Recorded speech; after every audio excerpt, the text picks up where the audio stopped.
വേഗം വരുന്നവനായ യേശുക്രിസ്തുവിന്റെ നാമത്തിൽ ദൈനംദിന അപ്പം എന്ന അനുദിന വചനചിന്തയിലേക്ക് ഏവർക്കും സ്വാഗതം. ഇന്ന് രക്ഷയുടെ അനുഗ്രഹം എന്ന വിഷയത്തെ ആസ്പദമാക്കി ചില കാര്യങ്ങളെ നമുക്ക് ചിന്തിക്കാം. അതിനാധാരമായ ഒരു വാക്യം വായിക്കാം. 1 പത്രോസ് 3-20 വാക്യം. കുറച്ചു പേർ, അതായത് 8 പേർ വെള്ളത്തിലൂടെ രക്ഷപ്പെട്ട പെട്ടകം ഒരുക്കിക്കൊണ്ടിരിക്കുമ്പോൾ കർത്താവ് നോഹയ്ക്ക് നൽകിയ ഏറ്റവും വലിയ അനുഗ്രഹങ്ങളിലൊന്ന് അവന്റെ മുഴുവൻ കുടുംബത്തിന്റെയും രക്ഷയായിരുന്നു. തമിഴ് ബൈബിൾ പറയുന്നു 8 പേർ മാത്രമേ രക്ഷിക്കപ്പെട്ടുള്ളൂ. എന്നാൽ പല വിവർത്തനങ്ങളും പറയുന്നു 8 പേർ മാത്രമേ രക്ഷിക്കപ്പെട്ടുള്ളൂ. നോഹ പണിത പെട്ടകം അവനും അവന്റെ കുടുംബത്തിനും സംരക്ഷണവും രക്ഷയും നൽകി.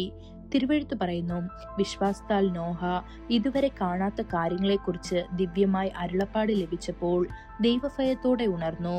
തന്റെ കുടുംബത്തിന്റെ രക്ഷയ്ക്കായി ഒരു പെട്ടകമൊരുക്കി. അതിലൂടെ അവൻ ലോകത്തെ കുറ്റം വിധിക്കുകയും വിശ്വാസപ്രകാരമുള്ള നീതിയുടെ അവകാശിയായി മാറുകയും ചെയ്തു. ഇത് എബ്രായർ 11-7 വാക്യത്തിൽ കാണപ്പെടുന്നു. നോഹ ഒരേ സമയം 2 പ്രവൃത്തികൾ ചെയ്യുകയായിരുന്നു. അവൻ ദൈവത്തിന്റെ സന്ദേശം പ്രസംഗിച്ചു, അതേസമയം അവൻ പെട്ടകവും പണിതു. അവൻ തന്റെ കുടുംബത്തിന് വേണ്ടി ആഴമേറിയ ഭാരവും ഉത്തരവാദിത്വവും വഹിച്ചു.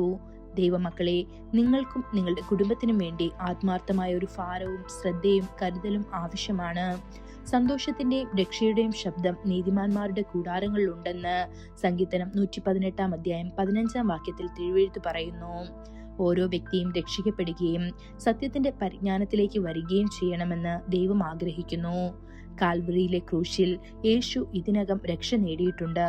നമ്മുടെ രക്ഷകനായി അവൻ നമുക്ക് ജീവൻ നൽകി. പാപമോചനത്തിനായി അവൻ തന്റെ വിലയേറിയ രക്തം ചൊരിഞ്ഞു. നമ്മുടെ ഉത്തരവാദിത്തം ഇതാണ്. നമ്മുടെ കുടുംബങ്ങൾ സ്നേഹപൂർവ്വം ഈ രക്ഷ സ്വീകരിക്കുകയും രക്ഷിക്കപ്പെടുകയും വേണം. യോശുവ പ്രഖ്യാപിച്ചു, എന്നാൽ ഞാനും എന്റെ കുടുംബവുമോ ഞങ്ങൾ യഹോവയെ സേവിക്കും എന്ന്. ഇത് യോശുവ 24-15 വാക്യത്തിൽ കാണപ്പെടുന്നു. ഒരു കുടുംബത്തിലെ ഒരാൾ വിശ്വസിച്ചാലും മുഴുവൻ കുടുംബത്തിനും രക്ഷ കൊണ്ടുവരണമെന്ന് കർത്താവ് വാഗ്ദാനം ചെയ്തിട്ടുണ്ട്. സൊദോമിന്റെയും ഗൊമോറയുടെയും നാശത്തിനു മുൻപ് കർത്താവ് ലോത്തിന്റെ മുഴുവൻ കുടുംബത്തെയും പുറത്തു കൊണ്ടുവന്നു.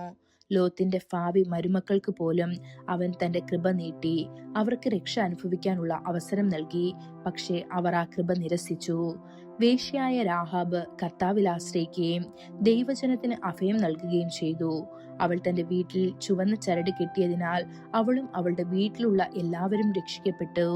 അതുകൊണ്ടാണ് തിരുവെഴുത്ത് നമുക്ക് മാറ്റമില്ലാത്ത വാഗ്ദാനം നൽകുന്നത്. കർത്താവായ യേശുക്രിസ്തുവിൽ വിശ്വസിക്കുക, എന്നാൽ നീയും നിന്റെ കുടുംബവും രക്ഷ പ്രാപിക്കും. ഇത് അപ്പോസ്തല പ്രവൃത്തികൾ 16-31 വാക്യത്തിൽ കാണപ്പെടുന്നു. പ്രിയ ദൈവമക്കളെ, ദൈവരാജ്യത്തിൽ ഒരു കുടുംബമായി നിങ്ങളെ ഒരുമിച്ച് കാണപ്പെടുമാറാകട്ടെ. ഈ വചനങ്ങളാൽ ദൈവം നമ്മെ ഓരോരുത്തരെയും അനുഗ്രഹിക്കുമാറാകട്ടെ. കൂടുതൽ ധ്യാനത്തിനുള്ള വാക്യം അപ്പോസ്തല പ്രവൃത്തികൾ 2-39 വാക്യം. വാഗ്ദത്തം നിങ്ങൾക്കും നിങ്ങളുടെ കുട്ടികൾക്കും ദൂരസ്ഥരായ എല്ലാവർക്കും നമ്മുടെ ദൈവമായ കർത്താവ് വിളിക്കുന്ന എല്ലാവർക്കും ഉള്ളതല്ലോ. ഇന്നത്തെ ബൈബിൾ വായന രാവിലെ ഉൽപ്പത്തി പുസ്തകം 7, 8, 9 അധ്യായങ്ങൾ. വൈകുന്നേരം മത്തായി സുവിശേഷം 3 അധ്യായം. ആമേൻ.